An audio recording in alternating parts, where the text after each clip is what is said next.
Is it?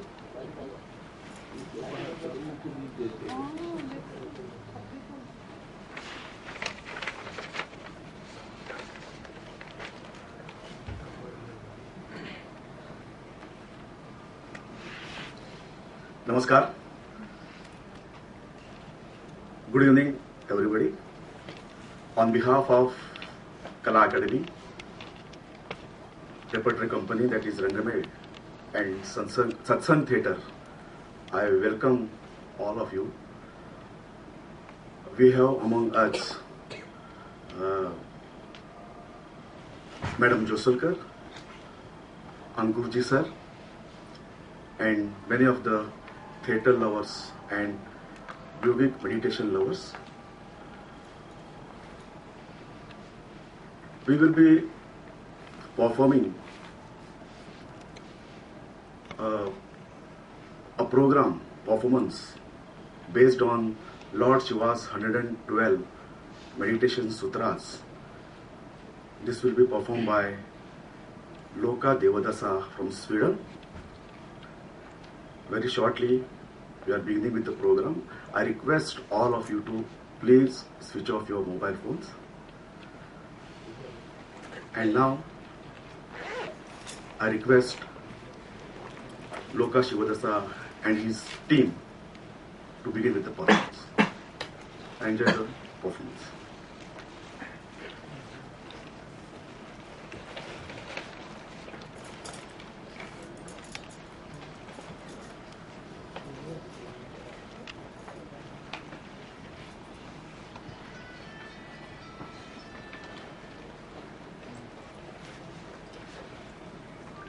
Good evening and welcome to Kala Academy. Welcome to the show tonight, Lord Shiva Sutras. It's a Satsang Theatre by Devadas from Free Academy. So first Devadas will speak on Shiva Sutra, and then we will practice some of the 112 meditation technique. And then if you have any question, Devadas will be happy to answer your question. So welcome and good evening. Have a nice evening. And I'm happy to introduce you, to present you, Devadas. Thank you. Thank you.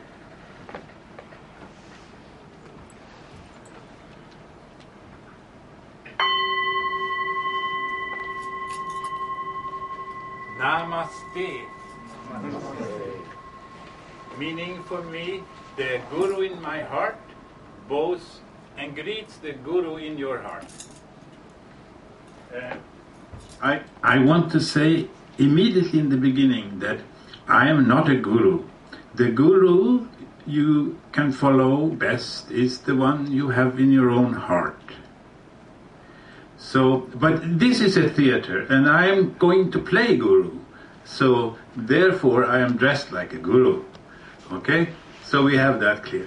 Now, Satsang means that there is a Guru present. So, we will start this Satsang Theatre with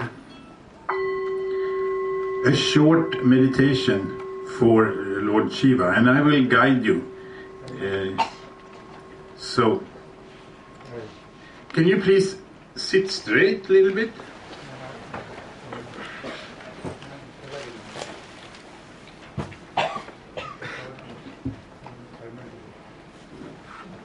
And I continue from here.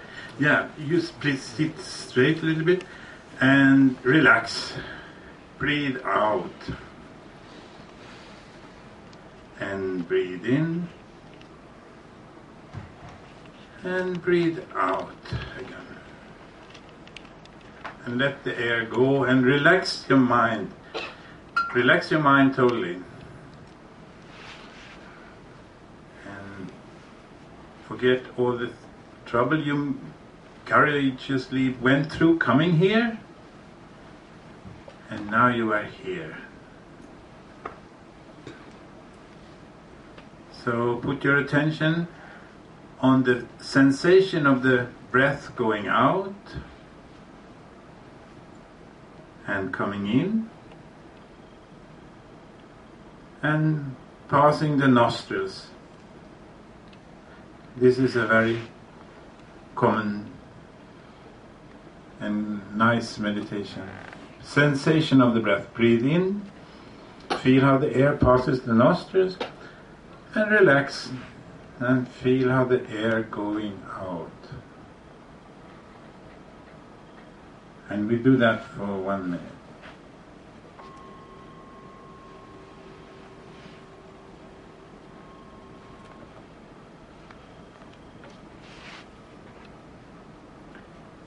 And let the thoughts come and go like clouds in the sky.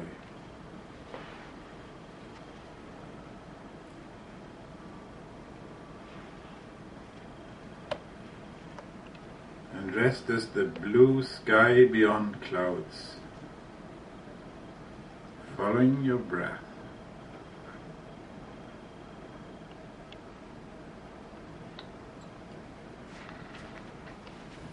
And let the breath be natural, relaxed, and harmonious.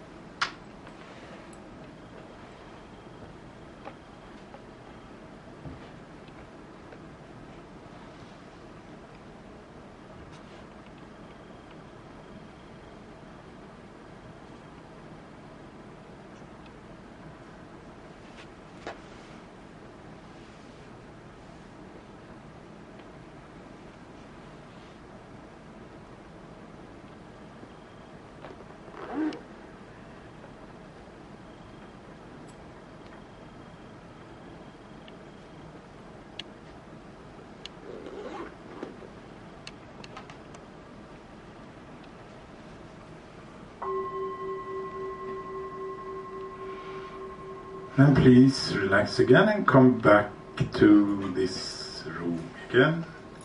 Now you all have arrived here.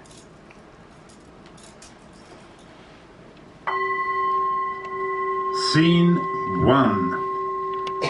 I see a big ocean. I see a big ocean and mist and rain. And I see a big whale, a white whale is swimming on the ocean. And it's going up and down the waves. And behind it, it is dragging a long rope. And in the rope there is something following. And the whale is called Mano. And it's not really a whale, it's a rishi from the Tibet. But he has made himself into a whale. And he's pulling something behind him. It's a big, big continent, like an floating on the sea. And he pulls it, and then it goes down under the sea, the fish, and disappears, and returns back to Tibet. But the whole India continent crashes into the Himalayas, which is actually now born. So by the collision, this whole mountain bursts up, and if you go to the coast here in Goa, in Arambur, you can still see the black rocks standing up and the melting lava stones making funny formations in red sand. This is what we see today from that big crash. And now India came to its place. So, scene 2. In the land of India, a long time ago, people were living happily, but then there was no water. So there was a king called Bhagiratha. He went to the people came to him and speak to him and said, "We have no water, so please help us." So he was meditating. He was standing on one leg for a long, long time, and he did different rituals. And finally, Brahma, the Lord of the heavens, spoke to him and said, "Oh Bhagirata, what is it? I'm impressed by your sadhana. Please tell me what we can help you with." And he said, "Brahma, please give me your heavenly daughter Ganga to the earth." And only Shiva can help you with this, said Brahma. Only he can take the force, the pull, the crush, if the heavenly Ganga stream comes to the earth. So again, it is told that Bhagirata, he went meditating, and finally Shiva found mercy on him and came down and spoke to him. "What can I help you with?" So Shiva, can you please help me to make Ganga come to the earth? So then Shiva decided to come from the heavenly abodes down to the earth. And how should he come? He stepped down on the highest mountain, Kailash. He put one foot down and he came down. And on that very mountain, 3-4 rivers now are coming. 2 to China and 2 to India. Now, he was sitting there, he came down, and then Shiva called out to Ganga and called her. She was a goddess, and he called for the goddess Ganga to come, and she came full power in his forehead, but that was so strong that it could take the crush. And now Ganga, very sweet heavenly daughter, she started to see that Shiva had such terrible hair. It was all dreadlocks. So she tried to untie the dreadlocks with her fingers, and make it straight again, And this was impossible. So she got stuck with her fingers in Shiva's hair. And in this way, Shiva pulled Gangaji to the earth. And she came running down as a river. And it is said that dolphins were jumping, tortoises were swimming, fishes were jumping, and Bhagirata went first, and the people were playing musical instruments, and the Ganga curled down India. And when it came to Varanasi, it made a big U-turn, so that the people in Varanasi, Kashi, always will see the sunrise over the river. So now Ganga is at place. Scene 3. Now, one morning, Shiva was sitting with his... there are many seats here. Yeah, please welcome. In front. One day, Shiva was sitting... and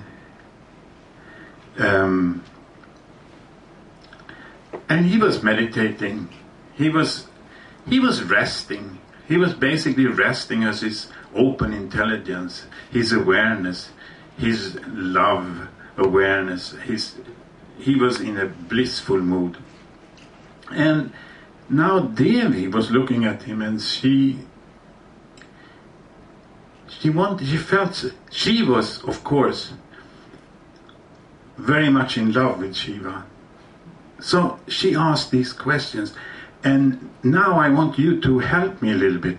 Can you please stand up, everybody?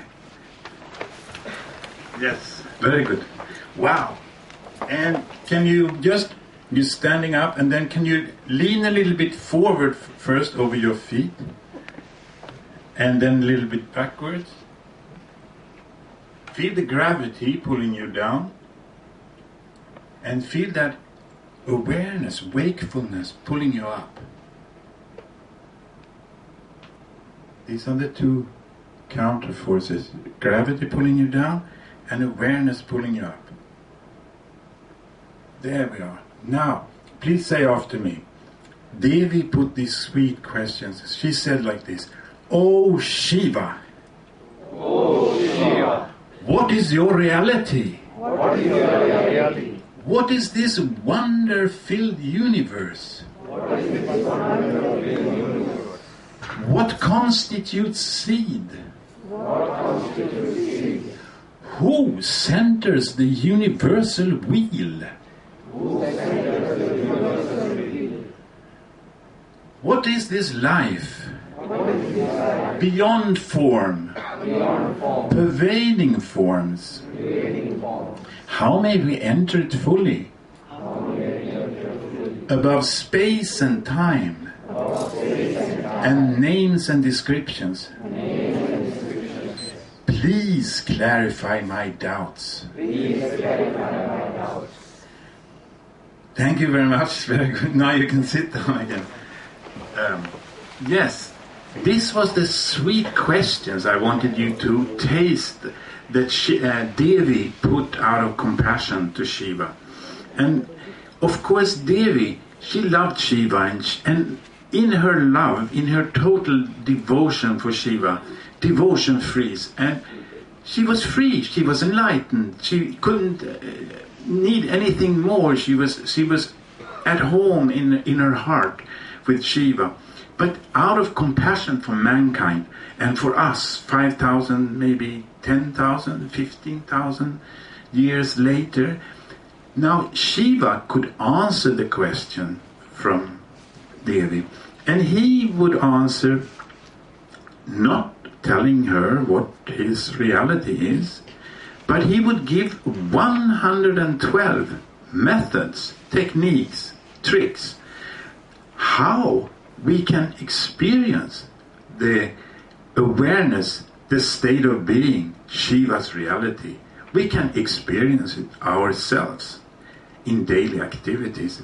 And there are 112 short SMS from Shiva at that time coming to us now, and so that we can experience them again. And those I want to speak to you about.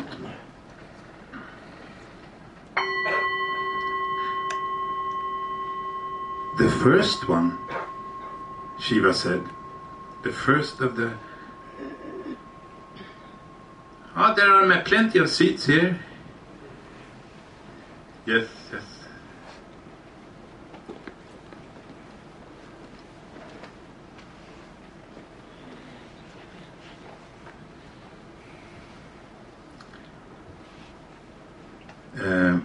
The first one, Shiva said, he turned to her, Devi, and she said, "O radiant one," because Devi, she's like beaming out of pure light, she's like beautiful, so she's like shining. "O radiant one," Shiva says to her,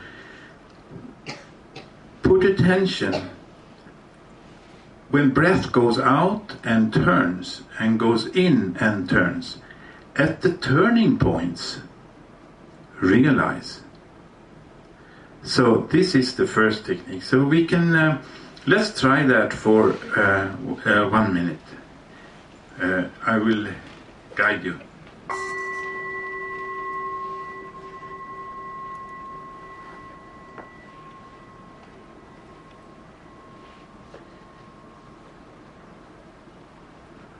Okay, again relax and breathe out. And now put attention on the turning points of the breath. Breath goes out, then it turns and it goes in, and again it turns, goes out. At the turning points, there is a gap.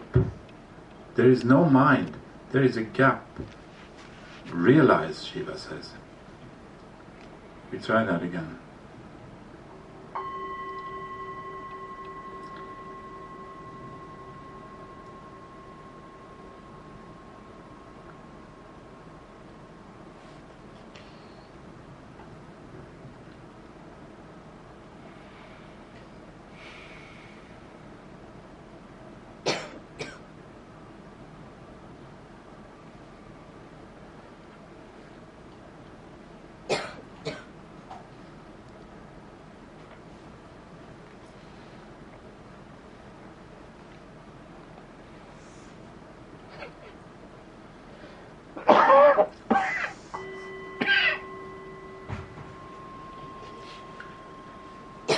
Yes, Shiva went on. We can end the meditation there.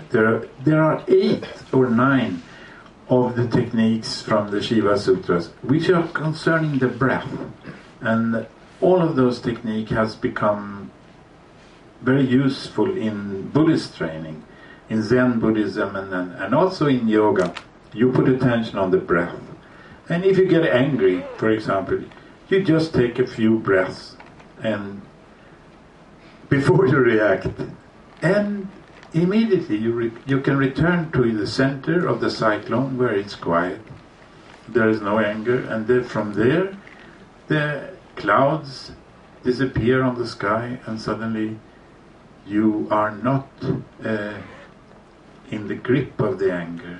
You can act instead of reacting.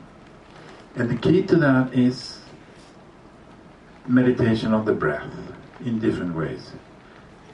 You can put attention on the sensation of the breath going out, coming in, or at the turning points.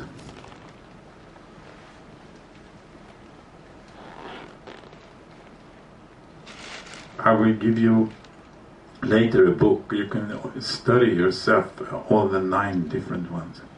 Now,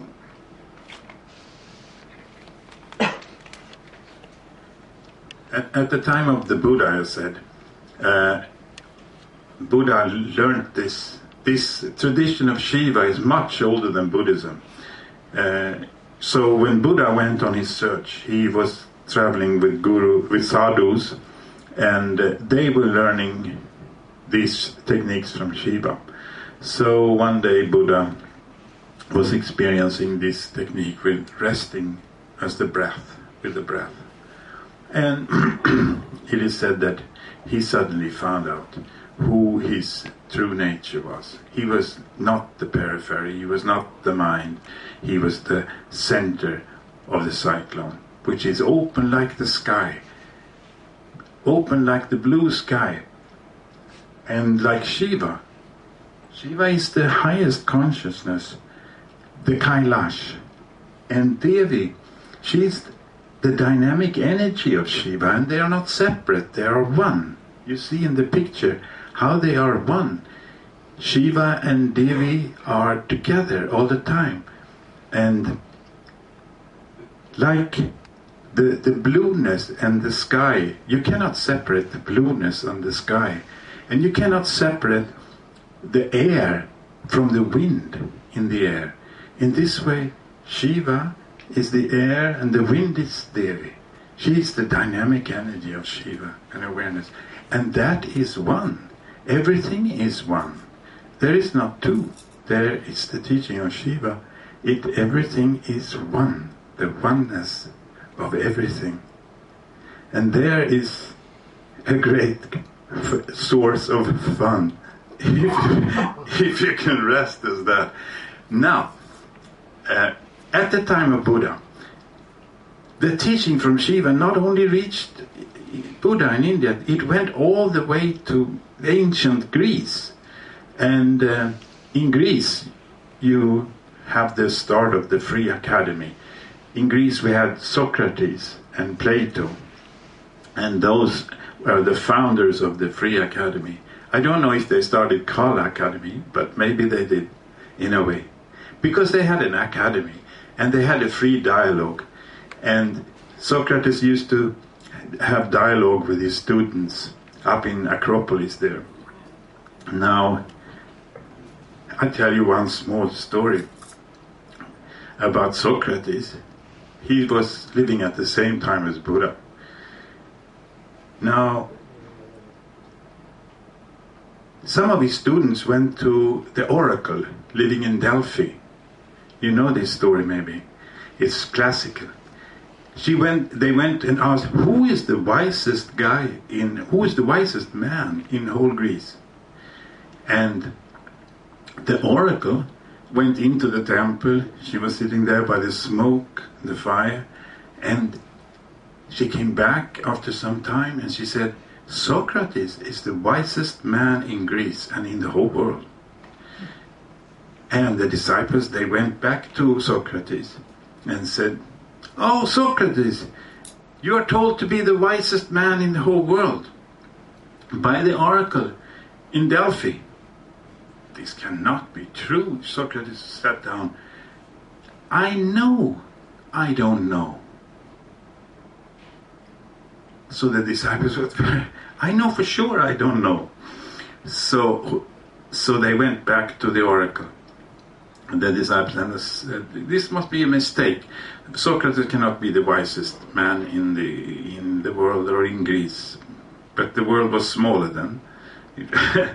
The known world was like the Greek, for the Greeks at least.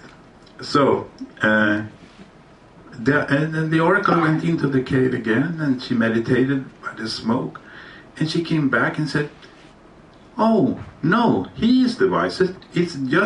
That's exactly why he is the wisest, because he doesn't know." So by this statement,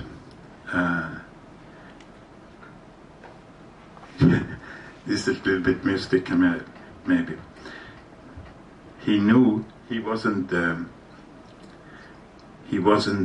identified with his knowledge. He was identified with the open intelligence, with the power to know, with his curiosity. So he was still learning. Now, at this time in Greece, there was a man called Pythagoras. Have you heard about Pythagoras? He was a mathematic man. Yeah, he heard about that in Egypt there should be a school where they were teaching them a mystic school where the teaching of Shiva was given. So Pythagoras, he decided to go to Egypt. He went on a boat across the big sea, and he came to Cairo, and he traveled by camel, and he found this mystery school. Now he came to the mystery school, and he knocked on the door.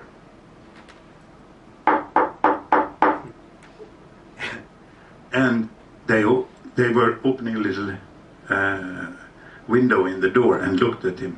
And he said, "I am Pythagoras, the famous scientist and mathematics from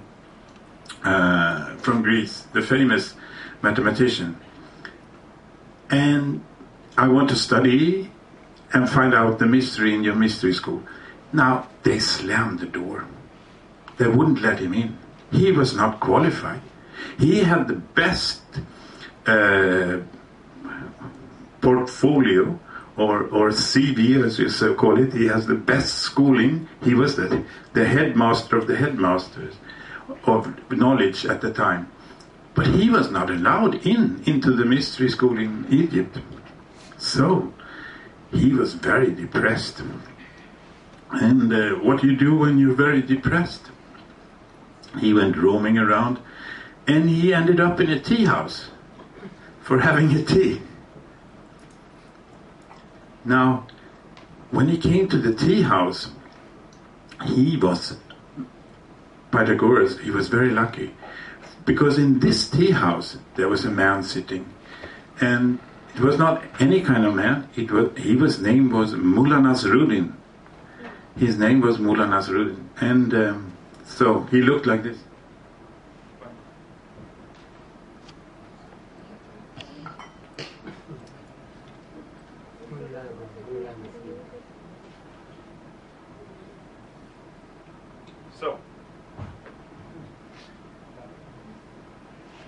So now I'm Mullah Nasruddin, huh?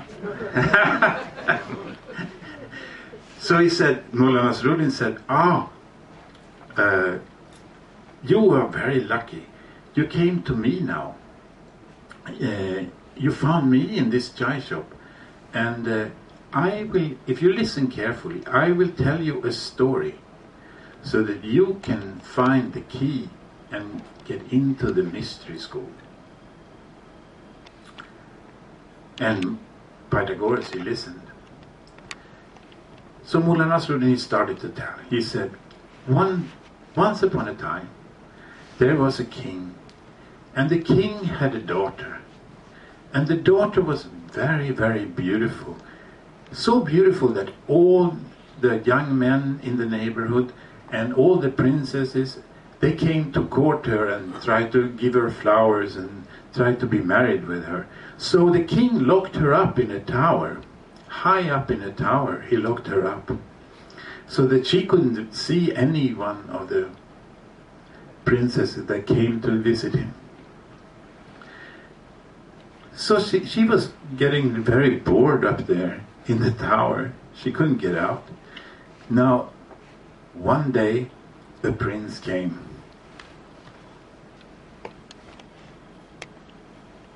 And he had a small flute that he called on her up there in the tower.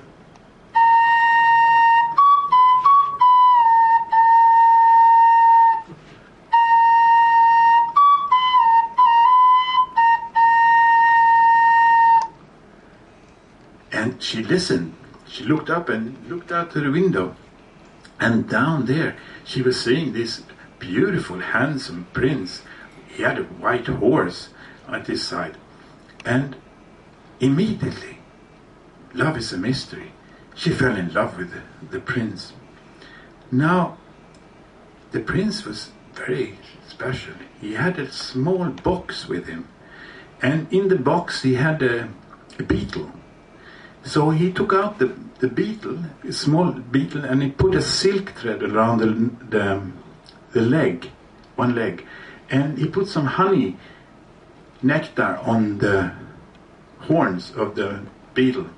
And he put it on the wall of the tower, this little beetle. And the beetle started to climb up. It was climbing up, climbing up, climbing up, till it came to the window. And the princess was looking out, and she saw this beetle coming, and she took the beetle and untied carefully the silk thread and let the beetle free, because it could fly. So she took the silk thread and she pulled, and in the end of the silk thread there was a string tied to it. So she pulled up the string, and in the end of the string there was a rope. And she pulled up the rope and tied it carefully in her leg of the bed in her room. And in this way it was very safe, stable, and it was a heavy iron bed. So now the king, he was strong, the prince, he was very strong, so he could climb up the rope. He put the princess on his shoulder and he climbed down. And off they went on their horse, riding off as the sun was rising, and disappeared into the east, and they lived happily ever after.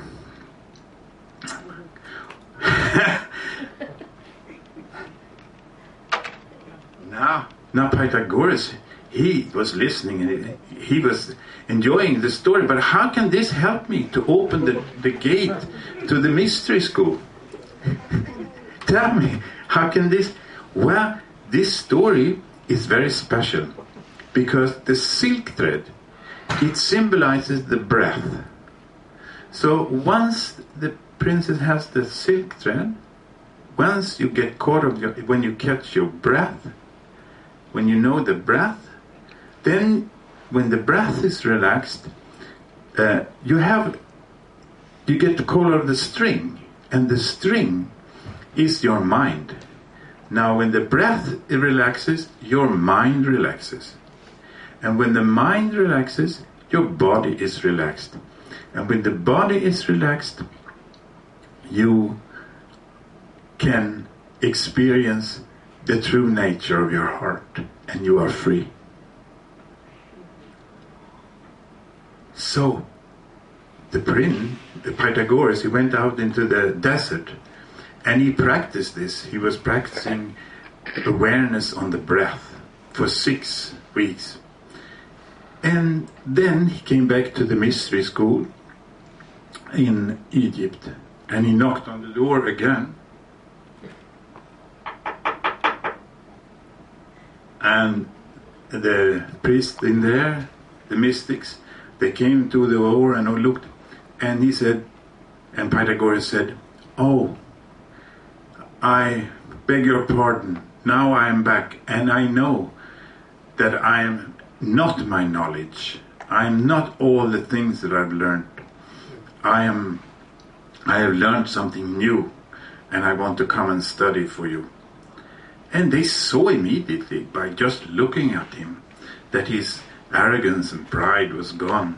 He was resting as awareness in his heart, as an open intelligence.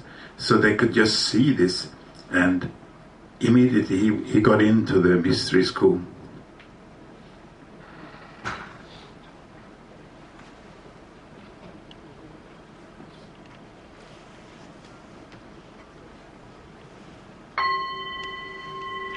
Yes, now he got into the mystery school. And what did he learn there then?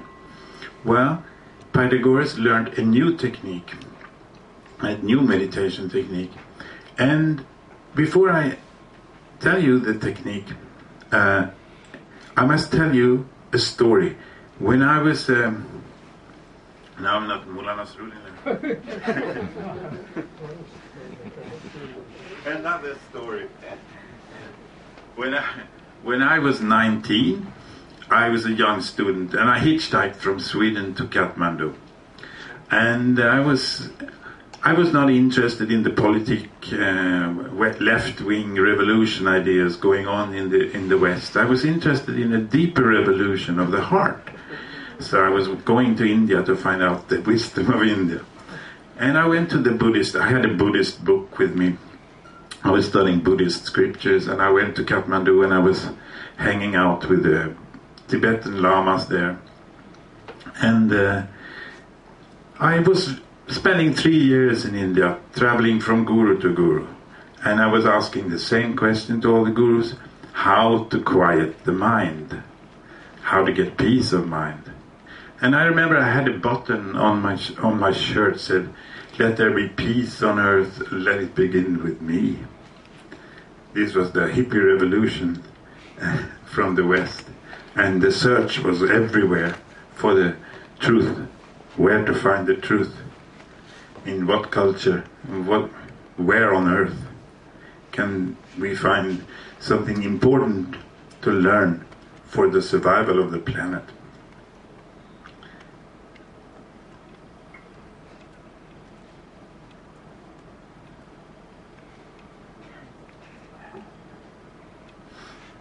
Okay, one day I was living with a guru up in Rishikesh, and he's still very vigorous.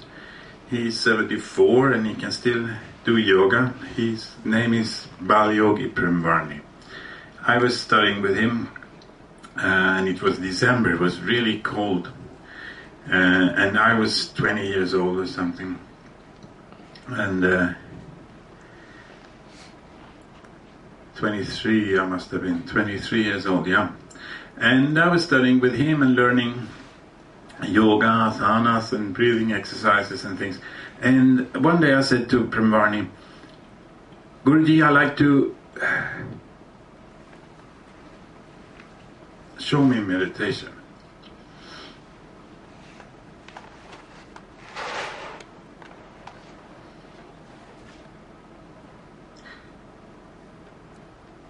And come 4 o'clock tomorrow morning, and I will show you, he said to me. And I put my alarm clock, and up I went. It was dark, it was black, and at that time there was no electricity in Rishikesh. You only had kerosene lamps, and no batteries either. You had a candle maybe. So I went with him. I went to sit with him, and then he taught me the same meditation technique that Pythagoras learned in the mystery school in Egypt 500 years before Christ. So this was a little, but that I didn't realize until many years later. I realized that. So what was that meditation technique that I learned? It goes like this.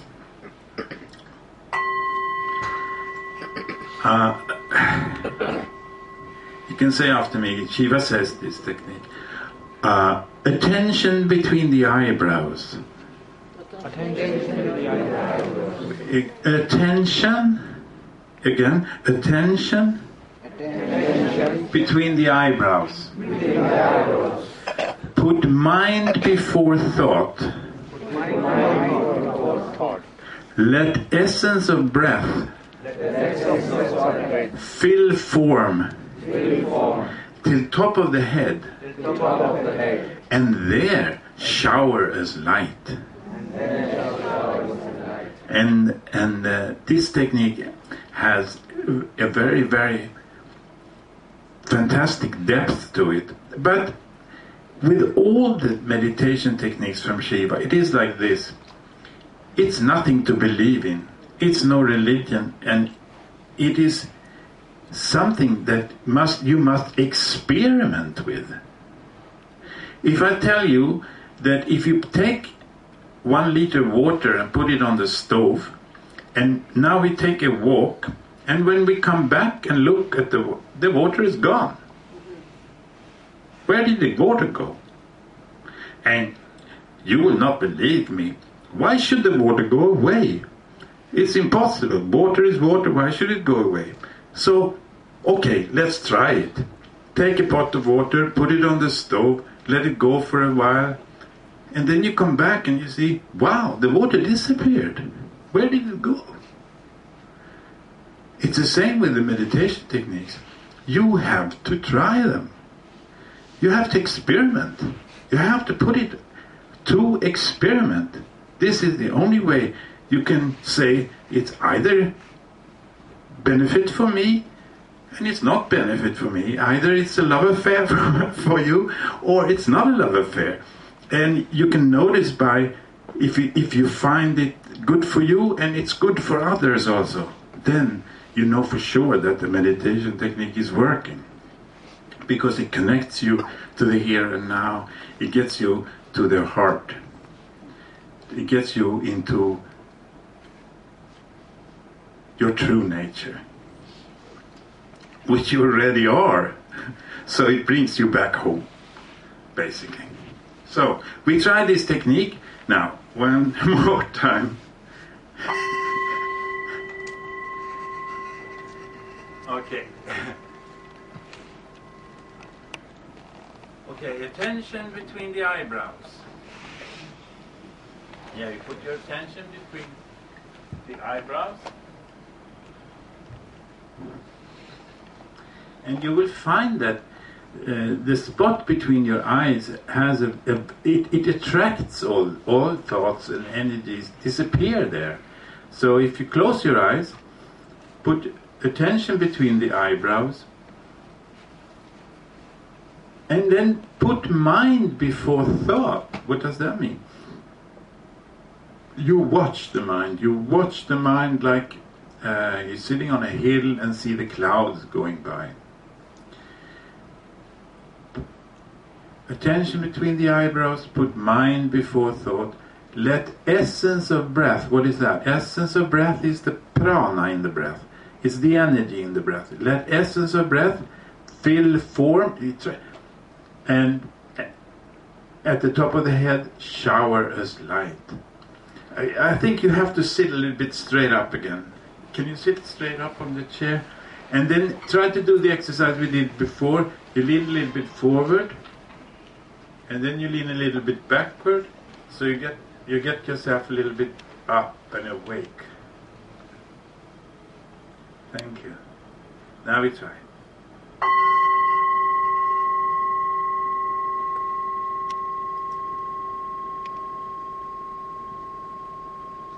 Tension between the eyebrows.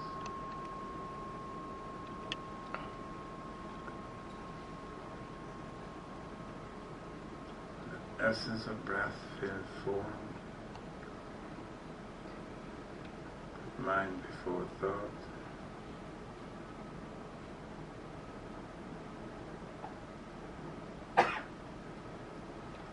Fill form to the top of the head, and there shower as light.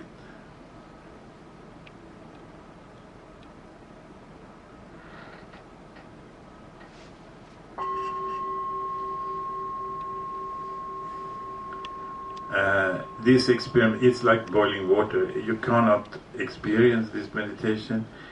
Like water doesn't disappear in 1 minute, no? So you have to practice that sometimes when you're sitting in a bus or waiting for a train, or you can do it whenever you like it.